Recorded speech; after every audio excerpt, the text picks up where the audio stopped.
Ambassador Mike Huckabee had a meeting with Jonathan Pollard, a former U.S. citizen who was convicted and spent 3 decades in jail for selling state secrets to Israel.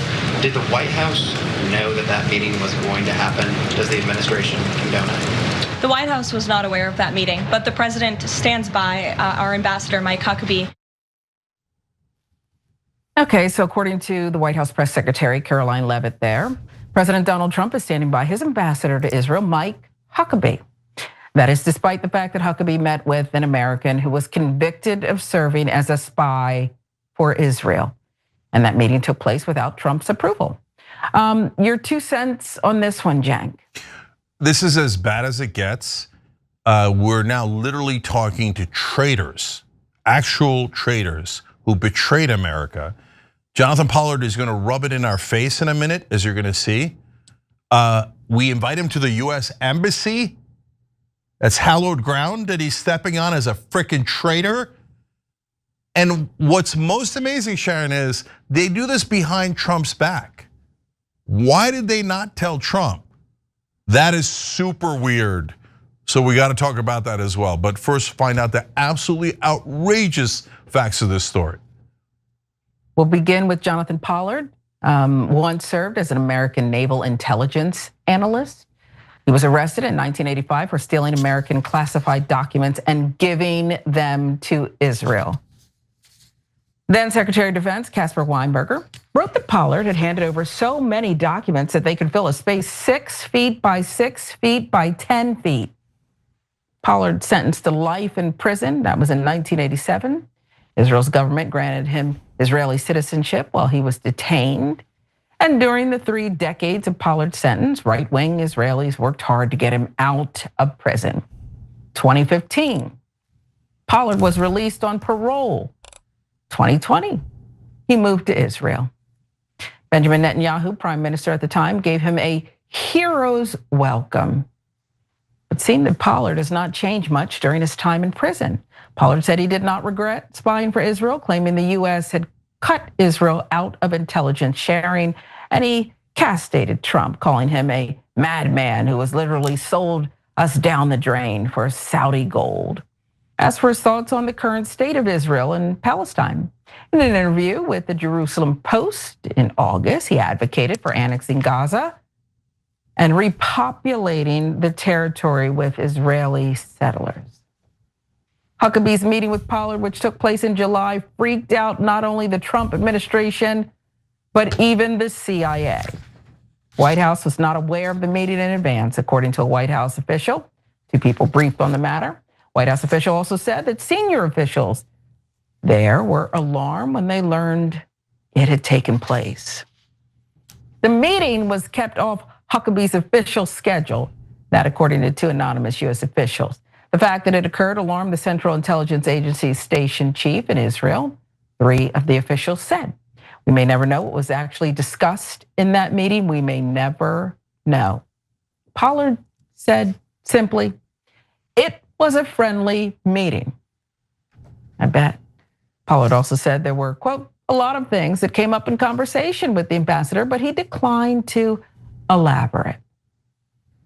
As for Huckabee, in a statement, US Embassy said Huckabee had meetings with numerous people. As a matter of general policy, we do not comment as to the content of conversations.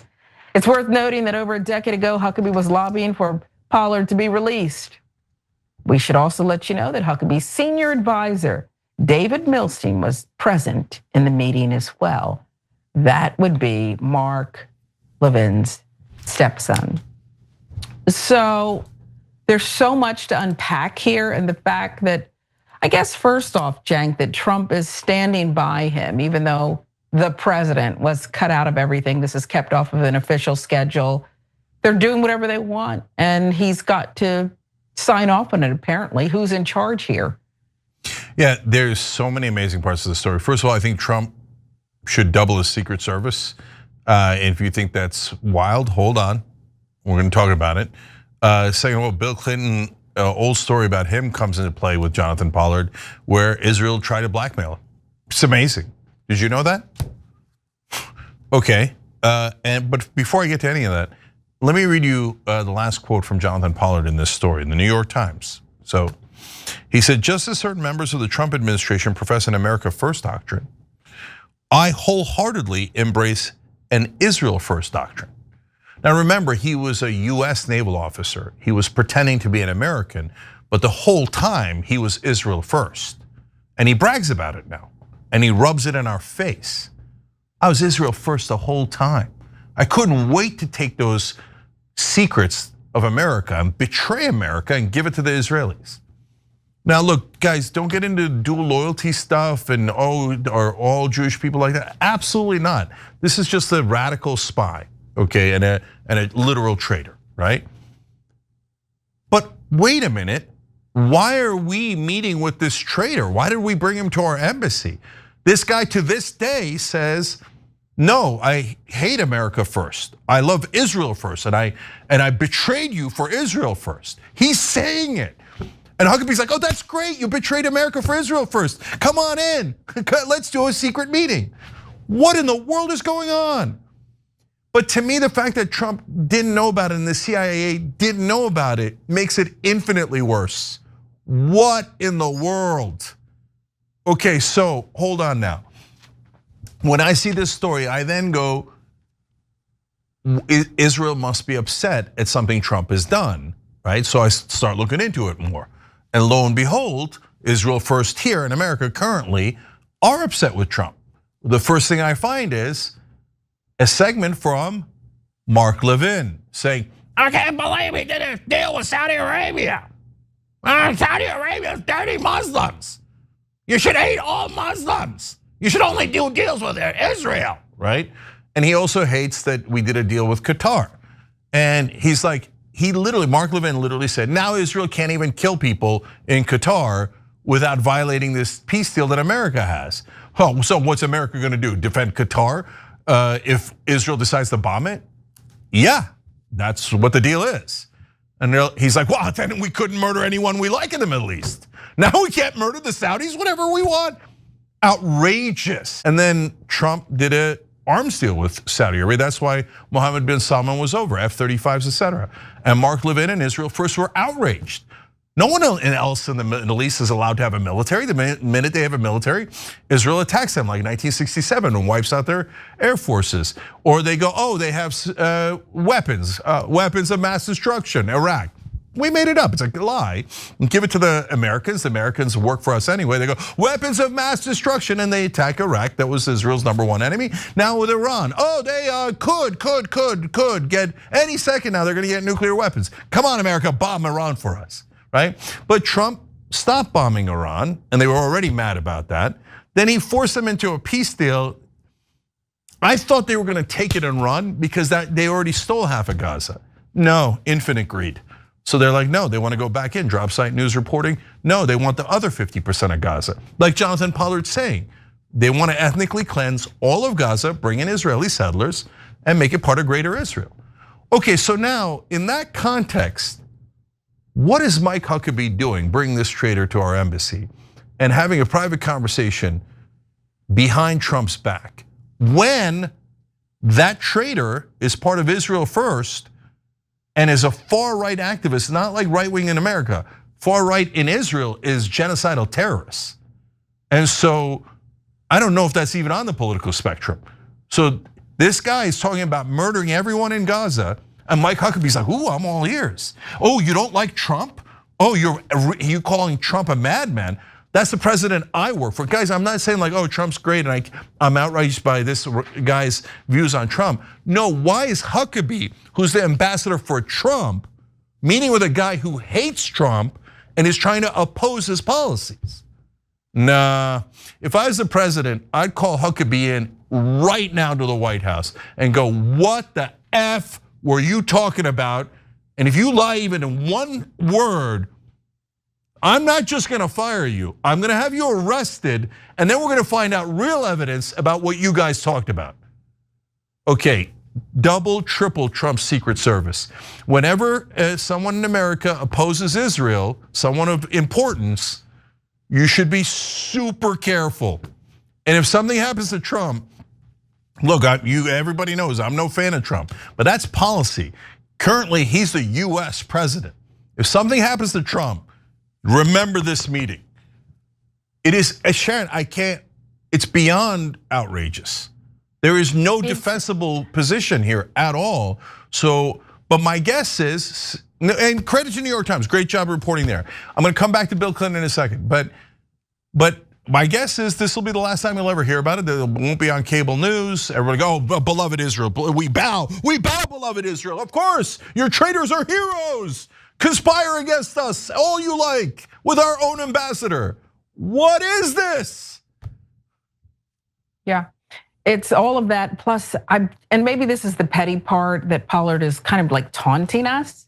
I mean, this is so brazen, so center stage. This is meant to be, I know it was left off the calendar, but it's like Israel, Pollard, Huckabee, they don't mind. They actually don't mind doing this in such a high profile way, regardless of whether the mainstream media, other than the Times, is writing about it. It's scary. Yeah. No, all right, last couple of things here, guys. David Milstein, as Sharon told you, is the stepson for Mark Levin. What a coincidence. And so Israel First brings our US ambassador to the King Israel First, Jonathan Pollard, right? And I don't know if they bowed to him. By the way, Huckabee, you should be careful about secret meetings at embassies. How'd that work out for Jamal Khashoggi? Oh no, that was Saudi Arabia. The Israelis would never kill anyone. With 70,000 dead in Gaza right now, let alone 9 Americans dead, let alone 241 journalists dead, etc. But I'm sure. Anyways, so now that brings us back. By the way, if Milstein or Huckabee did something wrong there, they should definitely be arrested and there should be significant consequences. We're talking about a core betrayal of this country. Okay, you don't have secret meetings with the most radical terrorist traitors in Israel unless you're talking about something wrong. You don't go there and go, oh yeah, what did you think of the football game last night? That's not why they met. Okay, last things about Clinton, as I promised you. Ryan Grimm reminding us on Drop Site News that there was credible reporting, a book that reported on it, etc. That during the Clinton-Lewinsky affair, the Israelis told Bill Clinton, we have tapes of you and her having phone sex. And then what did they want in return? They wanted Jonathan Pollard released. So the Israelis already have a history of blackmailing our presidents. How are they in any way, shape, or form an ally?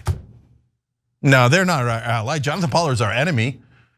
And they're constantly blackmailing our politicians. And they had Jeffrey Epstein, they work with Jeffrey Epstein. Jeffrey Epstein is in the emails talking about how we should get America to bomb Syria and Iran on behalf of Israel. And then he has Israeli intelligence over it. He has a former prime minister of Israel over 30 times. So no, these people are not our allies at all. They're our enemies. And so what Israel did with Clinton was they said, oh, we had those tapes. Now we really would like Jonathan Pollard released immediately, okay? And so Clinton was gonna do it. He goes to the CIA director, George Tenet, and George Tenet, to his credit, which I didn't know, said, if you do it, I'll resign right now and I'll tell everyone. So Clinton was like, God damn it. And the Israelis said, oh, that's okay, Mr. President. We had already destroyed those tapes. Wink. Sure they had. Sure they had. They still have it now, okay? How did Israel get tapes of our president, private phone conversations? And after that happened, why did they continue to be called an ally? After they shot at the USS Liberty, after they've done endless things, why did we still give them $300 billion of our money? And now we're meeting with the goddamn traitors? Nah, this is not an ally at all. And by the way, if you're wondering, well, how did Pollard wind up in Israel? He was supposed to serve a life sentence. Well, Clinton tried really hard, but his sentence was not over, and Tenet promised to resign, so he couldn't do it. So then they went to Obama, pressured Obama, and Obama released him on parole. And then he was not allowed to leave America, right? Because that was part of the conditions of his parole. Then Trump came in and said, oh no, you're free to go to Israel. We're so sorry that we didn't serve Israel more, beloved traitor. Well, how'd that work out for you, Trump? All these dogs of Israel constantly serving a different country. How did it work out for you guys? Now, that same guy that Trump helped release is in Israel working with our ambassador on God knows what. But we do know currently Israel First is upset at Donald Trump. Minimum double his Secret Service, minimum. Let's take the case of Jonathan Pollard, who's one of the biggest traitors in the history of the United States for passing classified information on to the Israeli government. They were caught out in the open. Prime Minister Netanyahu used to visit our soil and actively campaign and urge our presidents of the United States to pardon Jonathan Pollard for betraying our country to his country. Do you have any idea what they did with that classified information, those secrets? Well, I actually have no idea, but what I do remember— They gave them to the Soviet Union. Oh, that's right. That's right. So that's part of a conversation that happened in July of this year. Obviously, Tucker Carlson and Sagar Enjeti talking about Jonathan Pollard, as they said, one of the most notorious, at least in the last 50 or so years, traitors to America who spied on our country to hand over huge quantities of information to Israel that then ended up even going to other countries, other rivals and enemies of ours. What's interesting is that the same month that conversation was happening earlier this year, the US ambassador to Israel, Mike Huckabee, met with Jonathan Pollard. Now that was obviously many months ago, but we only found out about it yesterday because of an investigation by the New York Times. And as a result of that, a lot of people, I think, are very justifiably angry and confused and suspicious about why exactly our ambassador would be meeting with someone who is only notable because of their massive betrayal of our country. And that's, look, people like us, Pod Save America, many MAGA people as well, quite mad about this. Cenk, what do you make of it? Yeah, what I love is that the MAGA guys are at least as mad as we are, although it's tougher to be madder than me on this issue, which I'll get to in a minute. But God, the country's united. I'm gonna tell you a poll I did on X on whether Huckabee works for America or Israel. The result is a little bit stunning, and even Bannon's going to get into the picture here. But I don't see a single person defending Huckabee, and you'd really have to be out of your mind to defend meeting with this traitor. One last thing that you guys need to look out for in this story is how much Pollard hates Trump.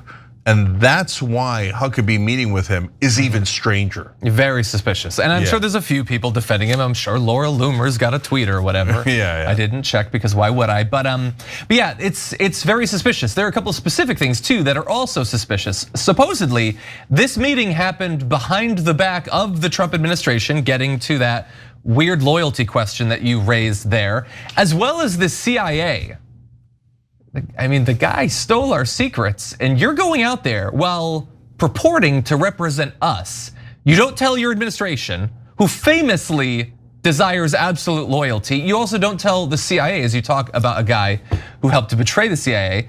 So they didn't know about it. And as you said, Pollard apparently doesn't even like Donald Trump or his administration. So here's what Pollard told the New York Times this week. He said he did not regret spying for Israel, lest you believe he had turned a new leaf or something, claiming that the US had cut Israel out of intelligence sharing, and he castigated Trump, calling him a madman who has literally sold us down the drain for Saudi gold. So, even a broken clock is right every once in a while. But he was so mad at the fact that we had cut them out of intelligence sharing that he decided his loyalties lay not with us, but with them. And he does not regret that literally at all. And yesterday he did an interview with an Israeli news outlet and said this. He said that he believed someone within the CIA stationed at the US Embassy in Israel leaked information about the meeting to the media in an effort to discredit the ambassador and have him removed from his post, saying, "I think the people behind this are anti-Israel elements within the Trump administration." Now look, obviously I am generally more favorable towards leaks than a lot of other people, right-wingers and stuff like that. But in this particular case, yeah, they should leak it. If the ambassador is having secret, surreptitious meetings with traitors to our country, and he's not gonna tell us about it. Obviously, Mike Huckabee had months now that he could have revealed if he did. If he had a good reason to do this, that was beneficial to America, that was America first, or even America second or third or fourth, he could have told that story for months now. He chose not to do it. And so we're not happy about this. Some conservatives also not. Jack Posobiec, second appearance of the show today, says Jonathan Pollard is a traitor Obviously, Cernovich says there is no universe where it's appropriate for Mike Huckabee, who is supposed to be our ambassador and serve our country's interest, is meeting with Jonathan Pollard, who to this day encourages spying on the US. Tucker Carlson says, this is shocking behavior from the United States ambassador. Is Huckabee going to explain it? And Steve Bannon said, immediately recall Ambassador Huckabee. He is out of control. And I think Steve Bannon is right there. I am surprised to see him tweeting about this. He'd seemed too busy for social media over the last week or so, not wanting to say anything about the weird revelations about him and Jeffrey Epstein. But I guess he had time to talk about this. And that is good, because he's right. It's super suspicious. And it's making me wonder, could Mike Huckabee be one of the first high-profile ejectees from the Trump administration? Yeah. If he isn't, it's super weird. So there's so many things to break down here. I think Tucker Carlson is the first domino usually, and Steve Bannon is the last domino. If it got to Steve Bannon denouncing something relating to Israel, that means Bannon has read the room and realized there's no way of winning this fight. So we might as well appear to be on the populist side and the America First side here. Why do I say that? He immediately had two people that he proposed instead of Huckabee. So I was about to give him credit online, and then he says, we got to get rid of Huckabee immediately. I'm like, all right, attaboy. And then he's like, yeah, and then he's like, and name two people, including one guy who runs Breitbart. Totally Israel First guys. And I'm like, oh, so you're gonna replace one Israel First guy with two other possibilities who are also Israel First. What's the point? Right? So it's like, so Bannon is not to be trusted here. And I mean, the friendship he had with Epstein, and he's hiding the tapes. But he's an important person to watch, because if he concedes, that means he thinks it's over. We have no chance of winning this argument. Yeah. You might as well concede and look like you're on the right side. He seems to have a better day-to-day read of what his audience, like if he has a talent, it is like a lot of these people, it's knowing what his audience wants to be told and telling them that. Yeah, for sure. So now, a lot of things here. Number one, New York Times. I'm constantly bashing mainstream media, as you all know, but great job here. Wonderful reporting. We always give credit where credit is due. Number two, so when Pollard said that part about the Saudi gold, John said he's at least right about that. That's true, but the earlier part of that sentence is not true, that Trump has sold Israel down the drain, right?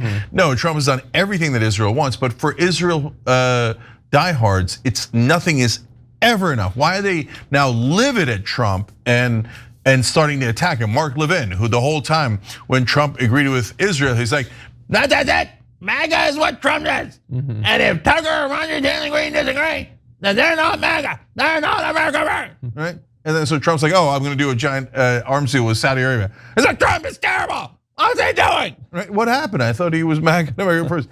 Anyway, so, and of course, Mark Levin's stepson gets into this picture because he's in our embassy in Israel. He arranged this meeting. So, like, they're like, oh, we have this wonderful traitor you should meet. I don't know why. Like, I guess, did Huckabee want to meet another traitor? I don't know. Right, like, so, and look, that Milstein, who's the stepson, David Milstein, Mark Levin, Mike Huckabee, overwhelmingly obvious that their number one concern, number 1 through 100, is Israel. If America's 101, I'd be surprised. Okay, so and they love to say like, that's a Trump, no loyalty Trump. No, we're not saying it about all Jews, not even close, not even within anywhere near close. No, we're saying it about you. Right? We're saying about Mark Levin, we're saying about Milstein, and we're saying about Mike Huckabee. Oh, by the way, Mike Huckabee, not Jewish. Yeah. So you can be Israel first, you could be a traitor, etc., having nothing to do with your religion, okay? So now, third thing is, look, Pollard it's so bipartisan and it drives me crazy. Obama let him out on parole. Why? Because the entire time Israel's like, you gotta let him out, you gotta let him out. Why would I listen to you? You're the mother effers who spied in on me, and you want me to release your spy? Are you mental?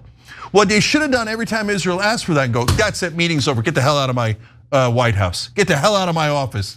And don't darken my doorstep again. What do you mean I should let out the traitor who betrayed me for you? What am I, am I a fool? Am I a servant? Who the hell do you think you are to ask me to release the guy who betrayed me and us for you? The gall of that, right? But no, Clinton was like, oh, okay, maybe. And as Drop Site News has reported this week, because Netanyahu told Clinton, we have tapes of you and Lewinsky. That's just direct blackmail. And by the way, when another country blackmails you, you show them the goddamn door. That is what, I should have ended our relationship with Israel instantly, over. If I was the president, they're like, oh, I have tapes with you and doing phone sex, I'd be like, release them right away. These guys, that's it, I'm on the warpath. Because it's not about Clinton. It's saying, why don't you betray America to protect your own ass? If they do it to Clinton, they're gonna do it to every president. Oh, right, oh, right. So Israel has honestly never been an ally. They've always looked at us as suckers. And you know what Pollard said? Pollard said, oh yeah, I'm not America first. America first sucks. I'm Israel first, and I love it, and that's why I'm here. And he said, other Jewish Americans should betray America in favor of Israel. Now they haven't, don't put it on them, okay? But that's the kind of disgusting traitor Jonathan Pollard is. Oh, so I told you about Clinton. I told you Obama gave him parole. Why are we humoring these mother effers? And then Trump comes in and goes, parole's not good enough. I release him from parole. He can go back to Israel. Doesn't have to stay here anymore. And wait, how did he get back to Israel? He flew on a private jet provided to him by Sheldon Adelson, Donald Trump's top donor. So Trump's like, oh, you betrayed America? You're Israel first, I mean the most avowedly Israel first person in the world, and you're America dead last. But my donor gave me at that time a couple $100 million. So of course, you're free to betray America all you want. And this donor comes in, Sheldon Adelson, he's now deceased, but his wife is the same exact thing, gave more money to Trump, Miriam Adelson. They're not here for us at all. Look at that, private jet for a traitor. Oh my God, and then Trump takes more money from that guy? He does him a favor? And how is that favor returned? Now, Mike Huckabee, your own ambassador, is conspiring behind your back with that same traitor to screw you over. Because they think you have done. And so why are they so mad about the Saudi deal, right? I mean, Trump has given them everything they want. That's why Trump is the most popular politician in Israel. They're like, no, not good enough. Our greed is endless, endless. No, we want to be able to bomb Qatar and Saudi Arabia anytime we want, and we don't want anyone else in the Middle East to have a military. We feel threatened. We feel threatened. No, if they have no militaries, we have leverage and we get to use it to crush them and to crush the Palestinians, and no one can defend them. Then we steal more of their land and more of their land. How dare you give these Muslims any weapons or anything, right? I don't know a government more racist than the Israeli government. Deeply, deeply racist, bigoted, and those guys are actually fascist and indisputable. So finally, Pollard sells us out. But wait a minute, why is Huckabee involved in this? Not only is Pollard dead set against Trump, not only did he not tell the White House, he didn't tell the CIA. Huckabee didn't. No, if you're having a secret meeting in the embassy, let alone with a literal traitor, and you didn't tell the CIA, that means you're up to no good. If I was Trump, I agree with the first half of what Bannon said. I'd call him back immediately. I'd say, tell me exactly why you had that meeting. And if that answer isn't perfect, I'm not just firing you, I'm arresting you. Yeah, I mean, really fast, I know we have to end. Like, is this about 2028? Like, what is Mike Huckabee doing? It's like this could, you would think this would really hurt him. I mean, theoretically, maybe he's trying to set something up that then leads to donations. What is the goal here? I mean, the guy already was released. What's the point of talking to him more? He doesn't, it's not like he still has access to take more documents. Like, what would be the, I don't understand the purpose. No, the cover story of Huckabee is, oh, I'm a religious zealot and my religion says that all Christians should serve Israel. No, I get that, but why him specifically? Why Pollard specifically? Like, I get him going there and meeting with the government or whatever, but what utility does that former spy have at this point? Well, it might have been that Milstein got Huckabee to go so that he would have dirt on Huckabee. Like, okay, so that's a possibility, right? Another possibility is that Huckabee is literally conspiring with Israel.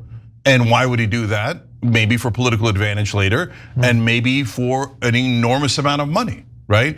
And so, but why would you meet with Pollard and not some like some person in the IDF, right? Because it's an off the books collaboration, right? A technical collaboration is documented by the CIA and others, right? But if it's off the books and nobody knows about it, you go deal with the dirtiest guy there is, and that's Pollard. So there's no question, by the very nature of meeting with Pollard, it means that Huckabee was up to no good. Yeah. So that's why MAGA's even more mad than we are, because they're like, are you involved in a plot against Trump? What's going on here? Yeah. And I would double Trump's Secret Service. There is nothing that Israel wouldn't do. There's nothing Jonathan Pollard wouldn't plot. I mean, he says it. He says, no, Israel is so important by any means necessary. And of course, Pollard also thinks that they should kill everyone in Gaza and bring in Israeli settlers and just take it because he's a Nazi. And so that's what Nazis say, kill everyone that's in the other race and just take their stuff. So I don't know if he's also want to take their golden teeth and their shoes, but that's the kind of Nazi Jonathan Pollard is. So our ambassador met with a Nazi who betrayed this country, and he should be immediately fired. And if he doesn't have a perfect excuse, I say treason, I don't want anybody executed, that's crazy talk, right? But we should look into whether it's treason and whether he should be arrested and maybe spend a lifetime in prison for it. This is another question that, is Israel blackmailing the US government with the Jeffrey Epstein files? Again, what a ridiculous kind of unfounded, unverified allegation. It emanates from someone's imagination, but nobody's provided one shred of evidence to indicate that there's any truth to it. So that is Mike Huckabee. If you've been paying attention to the coverage here on the Young Turks about him, you're not going to be surprised at the way he responded to that question and his assertion that no, Epstein, there's nothing to do with the Israeli government, past or present, no advocating for their policies, their foreign policy goals or anything. No, there's no evidence of that, except for the lots of evidence of that, which we're gonna get to and profile, including new evidence, but what do you make of that? Yeah, first of all, thank you, Mike Huckabee, for giving us an opportunity to give you a mountain of evidence connecting Epstein to Israel. It is overwhelming. Okay, and then later, I also want to talk about why do these American politicians serve Israel, right? Yeah. Why is he Mike Huckabee and not Mike Huckabee? And so I want to show you the numbers behind that as well. Yeah, and why was he, I don't want to critique a guy's like fashion or whatever, why did he have an American flag pin? That implies that he represents our country. Yeah, it's weird. Seems dishonest, but anyway, we've been covering some of the fascinating revelations from Drop Site News for some time, and the latest has to do with newly uncovered ties between Jeffrey Epstein and the Wexner Foundation. So this is a charitable organization that, among other things, uses its vast resources to support the Israeli government. And so here's some background on the organization. I wouldn't expect that you'd be very familiar with it. I wasn't previously. Leslie Wexner, the named individual behind the organization, is an American billionaire with, as many billionaires have had, close ties to Jeffrey Epstein himself. He ran businesses including Victoria's Secret and Bath and Body Works. Epstein was actually his financial manager for 20 years. So they go back for a very long time. And he wasn't just like a financial guy. He was in very good with Wexner. He had complete power of attorney over his estate and affairs. That is a vote of legal confidence of Jeffrey Epstein there. Wexner even sold Epstein one of his homes. So maybe there's like a weird friend thing going on between them as well. Interestingly, as early as the mid 1990s, at least two of Wexner's fellow executives were warning him that it was strange that Jeffrey Epstein was so interested in serving as a recruiter for models for Victoria's Secret. Yeah, that is a little bit strange. That's a little bit interesting and very much in line with what we know about Jeffrey Epstein. Wexner did nothing in regard to that. Either it didn't bother him or there were other reasons he didn't want to do anything that Epstein wouldn't like. But in any event, the foundation is a vehicle for his philanthropic efforts. And we do know some information about Jeffrey Epstein's involvement in that as well. So there was a review done months after Epstein died of the organization. And the review claimed that Wexner Foundation staff had no contact with Epstein after his resignation as a trustee way back in September 2007. And before that, he played no role in the management or administration of the foundation's operations, had no meaningful role in the foundation's budget or finances, and did not make decisions regarding the use of foundation's funds. It turns out that that was a lie. Every bit of that was 100% a lie. Staff apparently treated him as a de facto chief financial officer, making major decisions about taxes, lines of credit, 8-figure funds transfers, politically sensitive grants. All of that went through Epstein's lawyer and required Epstein's personal approval. There are a number of emails where Wexner's financial controller, Peg Ugland, wrote to Darren Indyke, who served as both Epstein's personal lawyer and attorney for the foundation, with account balances for a web of Wexner entities, including charitable trusts, private investment vehicles, personal trading accounts, with a recurring refrain, "Please ask Jeffrey if I can transfer," which is about as direct as it could possibly be, and yet they found no control, no influence he had over the organization. So what was the foundation doing with its money? Well, apparently between 2003 and 2018, Inside Philanthropy tallied nearly $130 million donated by the Wexners to Israeli and Jewish charitable causes, making them the 3rd largest donor to such causes in the US during that period. It did things like funding all expense paid birthright and Hillel trips and bankrolling a variety of different fellowships like the Wexner Israel Fellowship, which sent Israeli government officials to Harvard on full scholarships. And so all the charitable stuff might be all well and good, totally fine, but Epstein was involved with it apparently for many years in a very direct and controlling financial sense. Yeah, so this is in effect the largest charity of pro-Israel causes in America. By the way, a couple of interesting conclusions come out of these revelations that I did not know before. So first of all, I didn't know if Wexner was in on it or if he was a victim, because he gives Epstein power of attorney over all of his finances decades ago, which is a stunning move especially for a guy this rich. That's the kind of thing you do usually only under duress, right? So I thought, did he blackmail Wexner, and Wexner's not in on it, but he had to go along, etc. But when you read the emails, no, Wexner's totally I'm not saying he's in on it in terms of the crimes. I'm saying him and Epstein are very good friends, very friendly. When Epstein gets caught, he's super sad, and he's like, "Oh, you violated your #1 rule, which is not getting caught." Okay, wait. If they're all innocent, why is that your #1 rule? Okay, that seems kind of like a confession. So Wexner is involved in these proceedings, okay? #2 interesting thing that I didn't know, one of their top targets is young Jews in America. They gotta get them to Israel, and they gotta give them propaganda that is pro-Israel. Like, remember, if you're Jewish, you have to support this government, that government, right? Like, if you think about it, no, you don't. I'm Turkish, I don't have to support the Turkish government, right? But there's constant money flowing in to get young Jewish Americans, Israel, that's your real home, that's who you should have loyalty to. It's really sick. So now, when you, and by the way, Victoria's Secret, women in undress, etc. The other thing that Wexner ran was Abercrombie and Fitch. If you remember the controversies we've covered in these years about them, they use really young kids in different states of undress, right? Yeah. And so it's apparently a theme, all right? So, but he made a ton of money, and they used it, all of it, to help Israel. Right, when it comes to the philanthropy part. And was Epstein involved in that? Well, as John read to you, and you read the whole thing, and we'll put the link for Dropsite News, who's doing great reporting on this issue in the description box. And you see that, as Epstein has to approve almost all the financial transactions. So he's directing it, he's making the decisions. So okay, he's like, all right, we're gonna help Israel this way, we're gonna help Israel that way, we're gonna take the money and funnel it to pro-Israel causes like this. So the idea that Epstein's not connected to Israel is hilarious. He's not running a pro-Paraguay charity, right?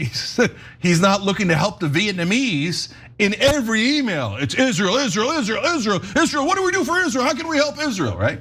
So if you're thinking, okay, that's hyperbole, and it is to some degree, because it's not every email, right? But it is overwhelming in the emails. So I'll give you a quick list, if you don't mind.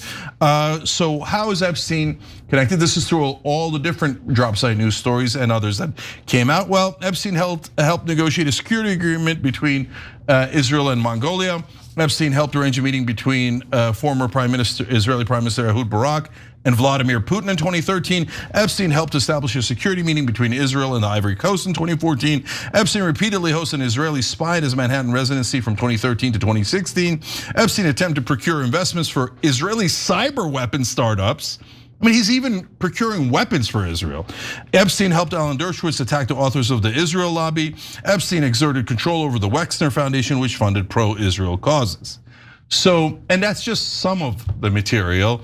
And when you, and one of the things that we're leaving out of that list is the emails where he's strategizing about how to get America to attack Syria on behalf of Israel.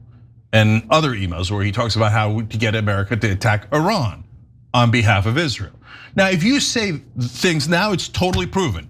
If you said Israel wanted to manipulate America into attacking Iran, in mainstream media, they'll say you're a conspiracy theorist and an anti-Semite, and you should never be allowed to speak in media again, right?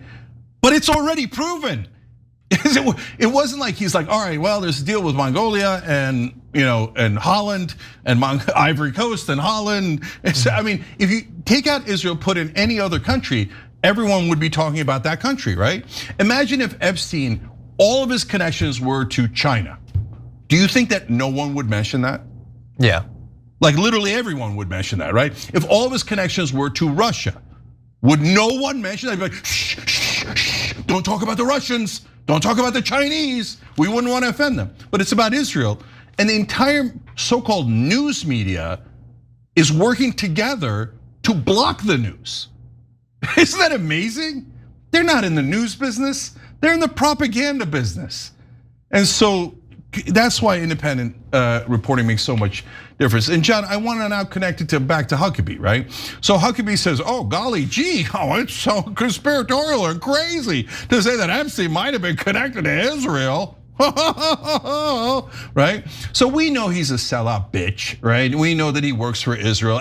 Now, it's not just the left wing, the right wing hates him. I got Huckabee from a right winger, okay? And so he's the biggest cuck, he's a giant sellout, and he'll do anything for his beloved Israel, okay? And now, by the way, I called him Gonzo. I said, I know can't call him a puppet, maybe I'll call him a Muppet. And they're like, oh, hook nose, Muppet. Huckabee's Christian, or at least I thought he was. Are we not allowed to make Muppets anyway? So, all right, now, but why? Why do they have this unbelievable lock on our politicians where Huckabee's like, Israel's the greatest, Israel! He's like, dude, look at America on your pin, right? So here's why. Here's another thing that mainstream media never talks about. So The Guardian had a great story 2 years ago. I'll give you an updated number at the end, but this gives you a good enough sense. So the volume and breadth of the pro-Israel donor spending is considerable in America. Over $58 million went to the current Congress members, and all but 33 received donations. So now the number is larger. I'll give you the number for the last election, but that number is amazing. So that means that the number of Congress people taking money from the Israeli lobby is 502 out of 535.